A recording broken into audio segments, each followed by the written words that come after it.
I'm Bryan Frist. I'm the co-founder, president, and COO of Yoshi. I guess a quick show of hands, who's heard of Yoshi in the room? Okay, pretty good. Still got some work to do though. So Yoshi, we always show this picture, and I'll go into Yoshi here in a second. First though, I did not go to MBA. I went to a high school very similar in Washington, D.C. It wasn't a competitor here, but I went to one called St. Albans, and actually Hart Roper over there was one of my teachers, one of my first teachers actually once we moved up to D.C. But the plan here, I'll go through Yoshi, the genesis of the idea, some of the things I've learned along the way, and then also talk about some things I've learned in different chapters of life from high school, at Princeton, in between Princeton and Harvard when I went to Shanghai, and then the past few years.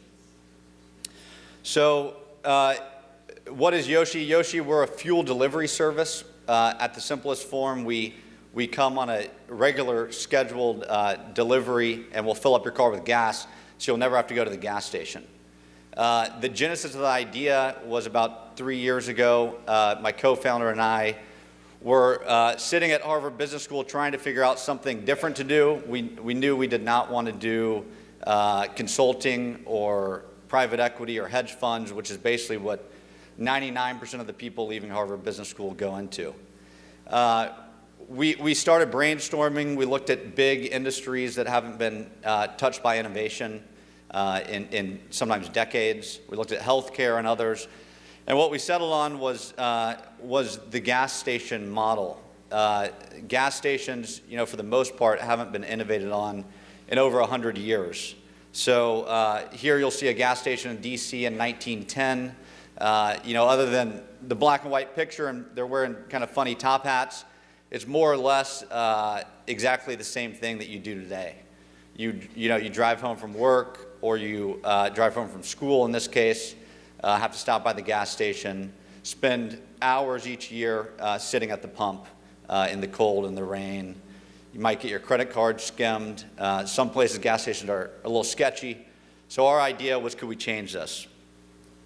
And so this is our solution. One of my co-founders is an app developer, and he built the first app. So you can download the app on your phone. You can order gas. For the most part, we do subscriptions, so we'll come by at the same time each week to fill up your tank. We're now live in 6 states. We launched about 2.5 years ago. We're in San Francisco, Los Angeles, Chicago, Detroit, Austin, Atlanta, and obviously Nashville. And these are our trucks. This I showed just to show what the trucks actually look like doing fill-ups. It's one thing to show the schematic, but these are real pictures just from the past few weeks. So obviously the Batman building filling up downtown. Top right is Vanderbilt. This bottom left right now, there's a monster truck show going on. And so they called us up and asked if we could fill them up. And so our driver could barely reach his hand up there, but we got it done. And then we also fill up fleets. So we got started early on. MBA was nice enough to get us going on all of your sports vehicles, so your buses that take you to sports games. So we come by here every morning, but we also fill up Tennessee Highway Patrol, as you'll see here. In terms of what we do, so we started with gas, so we fill up your gas tank, but now what we're quickly evolving into is any service for your car. So we'll check your tires. We partnered with Bridgestone, which is a Nashville company. We can actually change your tires at your home or place of work.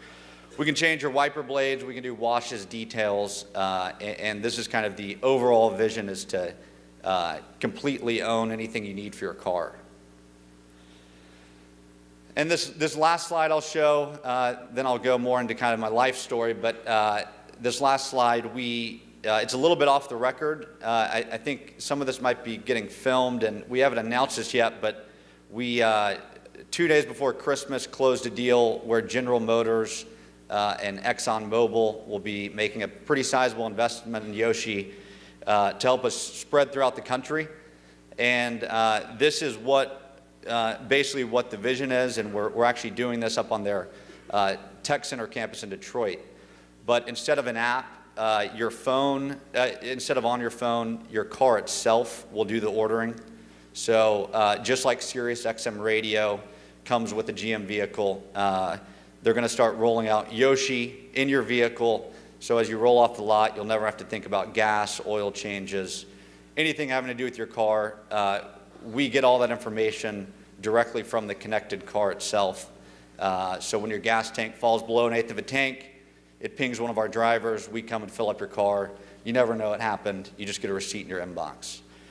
And so that's kind of the where we are now and the vision that we have for the country. Then I'll leave this slide up. This is just my email address. If any of you guys are interested in this type of stuff or maybe want an internship with us, you can email me. My email is just brian@startyoshi.com. Also created last night this promo code ROLLRED18. If you download the app, I know you can't have your phones now, but if you download the app and put in that code, you'll get your first tank completely free and first month free as well.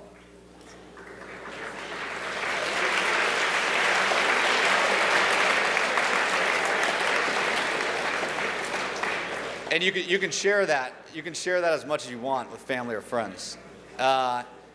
Okay, so now going back into more my life story. So like I said, I went to St. Albans in Washington, D.C. It's very similar to MBA.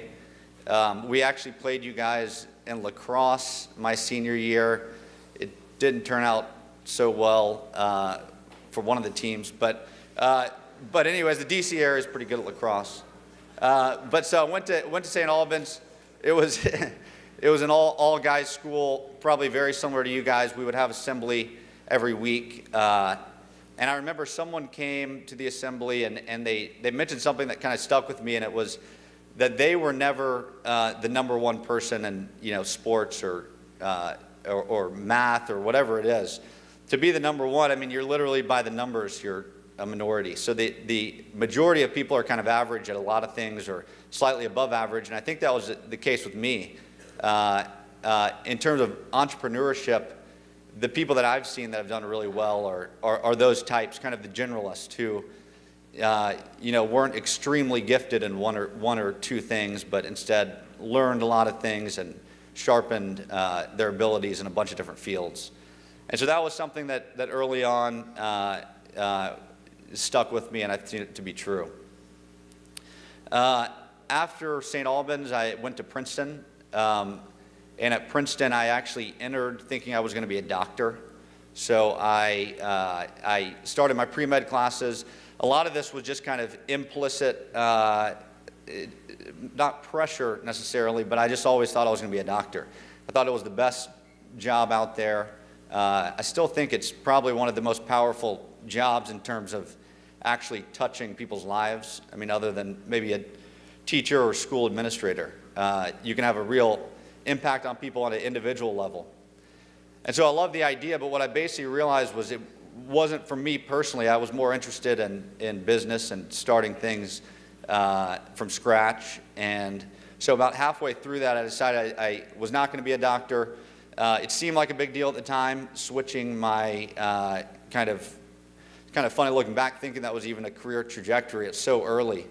But I think the learning there is don't be afraid to change paths or change direction, especially early on in high school or college. Then after college, I actually went to Shanghai, China, and ended up being there for 3 years. It was supposed to be about 6 months. But the big learning there for me was I kind of took a leap of faith. So early on in life, I think it's important to get out of your comfort zone. You've got the exchange students here are obviously doing that. But get out of your comfort zone. You learn a lot about yourself. And for me, that was kind of a period of exponential personal growth. So as you guys go on to college and beyond, whether it's going abroad or just doing something that makes you feel a little uncomfortable, I think that's very important. So 3 years in China. Then I applied and got into Harvard Business School. And at Harvard, at that point, I really was surrounded by the smartest people in the world my age. And so, 3, 4, 5 years out of college, these were all like truly the kind of, they were identified as the most high potential people in their field. Here, the learning to me was you're not competing against everybody. I wanted to be an entrepreneur and start something. That was a minority kind of move within Harvard Business School. I had friends who would have zero interest in that. They wanted to be, like I said earlier, hedge fund guys or private equity guys, and they were really good at it. I never could have done that type of stuff. Or a consultant, for example, I would have probably hated it. But they loved it, and they found their niche, and just kind of passion alone and desire once you find what you want to do, I think is what will get you to kind of the next level as you get into the working world. So those are kind of the learnings. The last thing I'll say, and then I'll probably wrap up because we're getting close to time, is something that I learned actually at the end of high school, but it's carried through to be kind of more universally true than any of those other things. And that is, you are the average of the 5 people that you surround yourself with. This, obviously in middle school and high school is important. Parents and teachers probably say it so you stay out of trouble. But as life goes on, it's even more true. And so you got to figure out what's important to you. It's not, for me, I'd say a co-founder of mine is in there. But I've also got family. You got to figure out, spiritually, kind of morally, professionally, all those things. Who are your top 5? And you should be pretty intentional about it. So, it could be anyone from a girlfriend, a mom, an uncle, a co-founder in my case, but you will become the average of who they are. So you want to be the dumbest person in the room. You want to always surround yourself by smarter people. And if you do that, you'll kind of latch yourself to their average, and you'll always get better and better. So those are just some things I've learned. Again, if anyone wants to email me about Yoshi or anything else, email address is up there, so just shoot me a note. But I think that's it. Thanks.